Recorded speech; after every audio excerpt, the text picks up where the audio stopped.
ভাইরা আমার, সমুদ্রে আপনি যতই চিনি দেন সমুদ্রের পানি কিন্তু মিষ্টি হবে না। নিমক হারামকে আপনি যতই খাওয়ান, যতই ভালোবাসেন আর যতই আদর দেন, আপনার স্বামী যদি গাদ্দার হয় সে গাদ্দারি করবেই। আপনার বউ যদি গাদ্দার হয় গাদ্দারি করবেই। আপনার লাইফ পার্টনার যদি বেঈমান হয় বেঈমানি করবেই।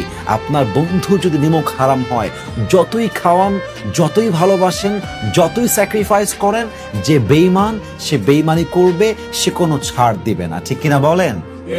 কারণ সব জায়গায় ক্ষমা করলে অনেকের সঙ্গে জুলুম হয়ে যায়। ইভেন বেঈমান যখন সব জায়গায় ছাড় পেয়ে যায়, নিমক হারাম সব জায়গায় ছাড় পেয়ে যায়, তখন নিমক হারামের সংখ্যা কমে যায় না, বরং আরো বেশি বেড়ে যায়।